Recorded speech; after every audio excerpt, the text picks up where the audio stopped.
La película de Coco hace énfasis en un único tema, el recuerdo.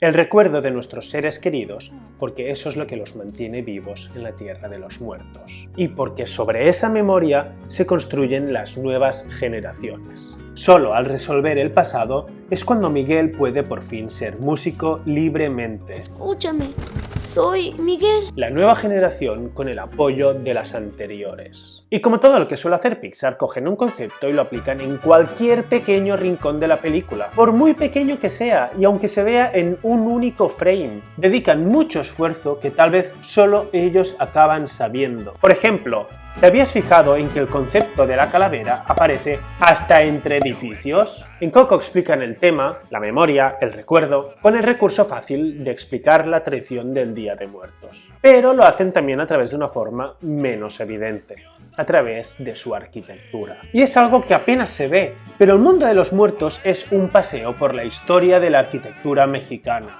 Desde pirámides precolombinas a los edificios actuales que las grúas ya están construyendo. La nueva generación con la base de las anteriores. Es como si los muertos hubiesen ido diseñando ese mundo a medida que llegaban. Como si los arquitectos hubieran seguido construyendo sobre lo anterior. Hoy vamos a hablar de un arquitecto que quiso mantener viva la tradición de la arquitectura mexicana. Un arquitecto que juega con la luz para recordarnos el pasado y que siga siendo presente. Vamos a hablar de Luis Barragán. Un arquitecto moderno que construyó sobre la base de la historia y de la tradición de la arquitectura mexicana. Pero para hablar de arquitectura mexicana hay alguien mucho mejor que yo. Alguien que desde México divulga arquitectura en su canal por tierra, mar y aire. O sea, por YouTube, TikTok e Instagram. Sofía habla de su experiencia en la escuela y de su experiencia como arquitecta. Y es una persona majísima. Aunque lo diga así enfadado, lo digo de verdad. Es que ya podéis ir a seguirla. Hola, Sofía. Hola Pau, saludos desde México, gracias por la invitación. Hoy no vamos a celebrar la castañada ni Halloween. Yo soy Pau Just con M de Día de Muertos y con la inestimable ayuda de Sofía Jerezón, esto es Deconstruyendo el Cine.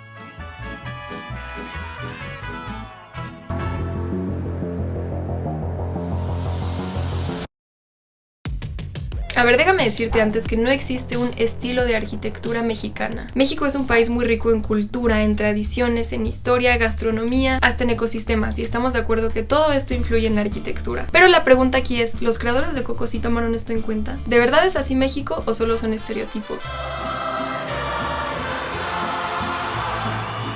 Bueno, antes de hablarte de arte o de estilos de arquitectura, creo que es importante entender a la gente, que son los que crean todo esto, cómo vivimos los mexicanos y qué significa realmente el Día de Muertos, que yo creo que es una de las tradiciones que más le dan sentido a la vida. Al contrario de lo que podría parecer con otros eventos del mundo cercano a estas fechas, o de lo que podría sonar Día de Muertos, y sobre todo cercano a Halloween, en realidad el Día de Muertos no tiene absolutamente nada que ver con esto. Es verdad que se han relacionado un poco, pero el Día de Muertos en realidad no tiene absolutamente nada de tenebroso, sangriento o malvado, sino todo lo contrario, es una fiesta familiar, muy cálida y cariñosa, hasta melancólica porque se trata de recordar y conmemorar a nuestros seres queridos que ya no están con nosotros en vida, pero siguen presentes gracias a eso, a que los recordamos, a que les hacemos altares. A veces hasta las mascotas tienen altar, cosa que me parece fantástica. Ponemos fotos, lo que les gustaba comer, beber e incluso sus vicios, porque queremos que sigan siendo felices, aunque ya no estén con nosotros. Quiero que seas feliz,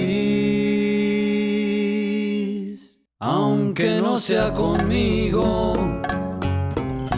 Y es que así es México, cálido, cariñoso y dramático. Es verdad que una de las cosas más importantes, si no es que la más importante, es la familia. Hay una unión, es que hasta me da risa. Cuando vi la película, a ver, Miguel es un niño que vive con sus hermanos, con sus padres, con sus tíos, con su abuela, con su bisabuela, y se aseguran de recordar a la tatarabuela y a todos los familiares de las ramificaciones cercanas. Eso es muy cierto. A ver, por supuesto que estoy generalizando, pero de qué es común, es común. Recordar, tener memorias, historias que contar, mitos, leyendas. Entonces, si así es la gente, por supuesto que así va a ser la arquitectura, asegurándonos de no olvidar nuestra historia. Yo creo que si en Coco hubieran puesto el Palacio de Bellas Artes, pero no ponían las pirámides, alguien se iba a enojar. Pero si ponían las pirámides y no ponían bellas artes, también. Así que al igual que un altar de Día de Muertos, en Coco se aseguraron de poner todo. Este es el concepto creativo que tenían los directores para hacer la ciudad de los muertos en Coco. Vámonos desde la base de la historia, el inicio. Pirámides y ciudades prehispanas en México hay muchísimas, pero una de las más importantes, Teotihuacán, una ciudad multiétnica, donde probablemente habitaban totonacas, nahuas, otomíes y mexicas. También está la ciudad de Chichén Itzá, de la civilización maya, y específicamente la pirámide de Kukulcán. Sobre estas viene una nueva etapa, la arquitectura del virreinato, con iglesias por supuesto, la Catedral de la Ciudad de México, que como tardó en hacerse unos 250 años, tiene muchísimos estilos, gótico, barroco, neoclásico, muchos años, y la siguiente etapa son edificios y casas que tienen estos rasgos coloniales. Aquí tuvieron inspiración seguro en estados como Oaxaca, Michoacán, Guanajuato y la Ciudad de México, que es donde vivo. Me encantaría grabarte también de todos estos estados, que son preciosos, pero pues será para la próxima. Lo que pasa es que en cierto momento llega a México lo que se está haciendo en otras partes. Miran a Francia y ven que es el momento de la Belle Époque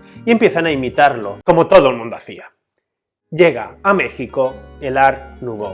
Y si llega el Art Nouveau, que en la película lo vemos mezclado estupendamente con la arquitectura prehispánica y la estación de llegada, va a llegar también el Art Deco. ¿Os acordáis de este estilo alegre y desenfadado? El estilo sinónimo de lujo, fiestas y baile, pues en Coco eligen muy sabiamente y lo aplican al momento de más lujo y fiesta, es decir, en el momento de la Torre de Ernesto de la Cruz.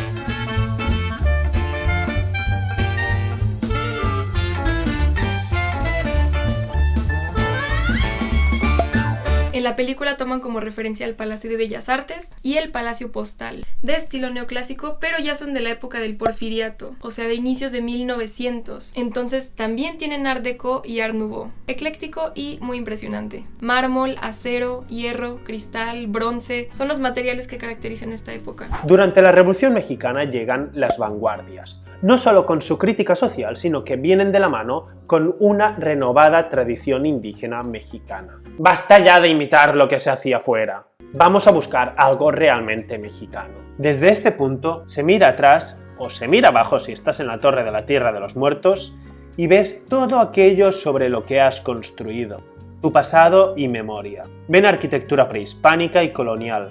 En ese momento me imagino a un arquitecto planteándose, ¿por qué no vivir en una pirámide prehispánica? Y claro, lo acabas descartando porque es que las paredes inclinadas no son muy cómodas. Con esto llegan a la arquitectura neocolonial. Pero duró poco, porque llega la arquitectura moderna, proyectada por Le Corbusier. Vas a aparecer en cada vídeo y dice que, uy, esto sigue siendo demasiado historicista. Hay que ser moderno.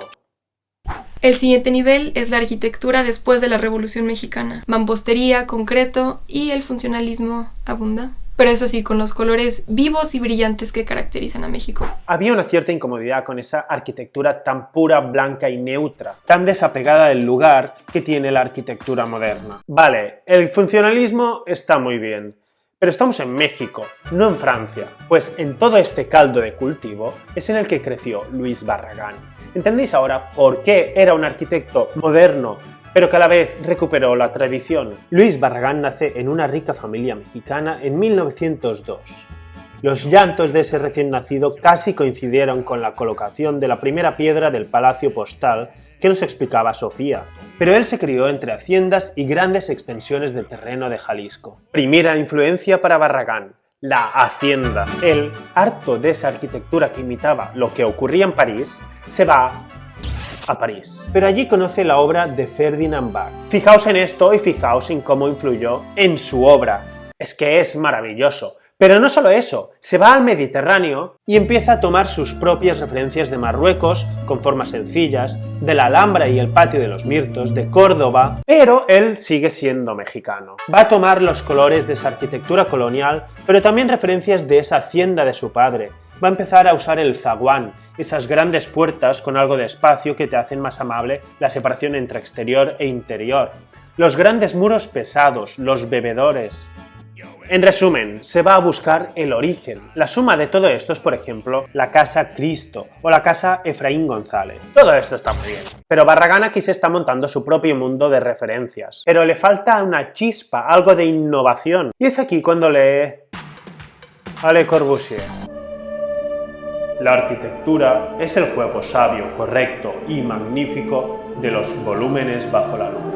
Sí, muy bien. Barragán se puso las gafas de arquitecto moderno y empezó a hacer construcciones ortogonales, blancas, con mucha ventana, con líneas rectas, puras y, bueno, aburridas. Es coña, están bien, pero ya sabemos lo que es eso. ¿Que México quería en ese momento arquitectura moderna? Pues Barragán aprendió a hacerlo, y hacerlo bien, y vendió arquitectura moderna. Así pudo hacer el dinero que necesitaba para poder hacer después lo que él quería. Recuperar la tradición, echar esa mirada atrás.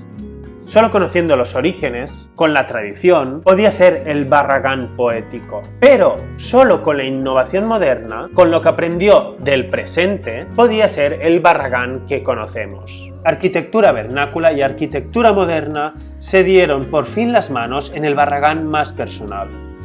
Finalmente, Barragán aprendió a reinterpretar la tradición sin usarla literalmente. Aprendió que la arquitectura no tenía que ser impersonal, que todo el vidrio de la arquitectura moderna no le funcionaba bien, pero sí otros recursos. Para la película de Coco había algo muy importante, algo que definió también la arquitectura de Barragán: la luz. No tanta. En la Tierra de los Muertos siempre es de noche, lo que nos da la oportunidad de ver los millones de lucecillas y los colores tan vivos que atribuimos a México. Todo esto que vemos es un reto técnico. 7 millones de luces iluminan esta misma escena. Bien, pues veámoslo en la obra de Barragán. Va, fuera. En su casa estudio empieza a hacer pruebas que va a aplicar en futuros proyectos evolucionándolo. En esta casa va a ser moderno pero buscando materiales locales. No quiere hacerse la moderna e incómoda casa de los Arpel en Mononcle, pero tampoco quiere la pintoresca y retorcida casa de Monsieur Hulot. Fijaos cómo usa volúmenes muy puros, casi abstractos, pero pintados a todo color. Pues esperaos porque dentro es más exagerado. O sea, tú llegas aquí y ves esto.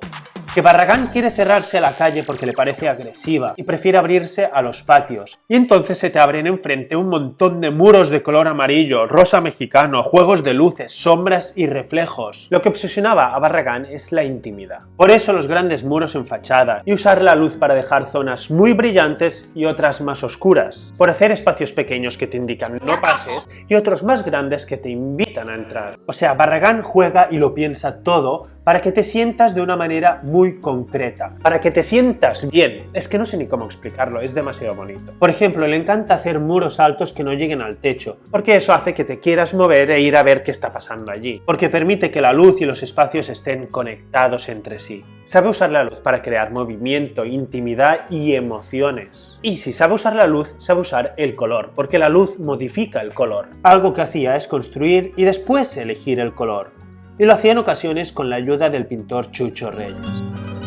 Utiliza colores populares de México, pero también de artistas como Magritte o de Quirico. Todo está hecho para la experiencia, desde colocar árboles de eucalipto en la entrada para que ya hasta el olfato se vaya activando, hasta el sonido del agua que relaja, que es sensual. Es que todo esto puede hacerlo la arquitectura, no es algo solo del sentido de la vista y del tacto. Barragán decía que los muros dan silencio. A partir de ese silencio empezamos a hacer música con el agua.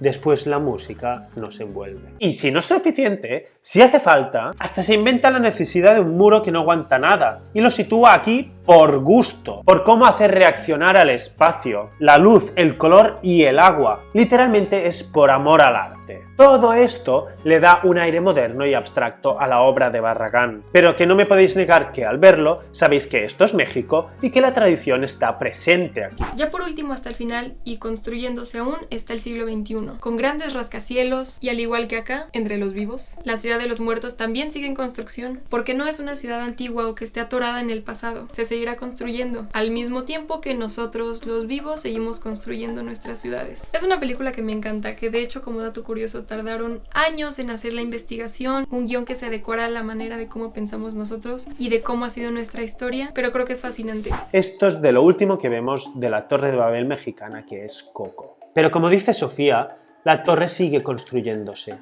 En unos años veremos aquí la obra de Tatiana Bilbao, la de Alberto Calac, la de Frida Escobedo, o ¿por qué no?, la de Sofía Gerfon. Que vayáis a ver lo que hace, os dejo el link de su canal en la descripción. En fin, muchas gracias Sofía por prestarte a esto y por explicarnos a todos nosotros más sobre la arquitectura mexicana. Hace poco nos conocimos en Madrid y fue un verdadero placer, igual que esta colaboración. Espero que nos veamos pronto. Chao. Adiós.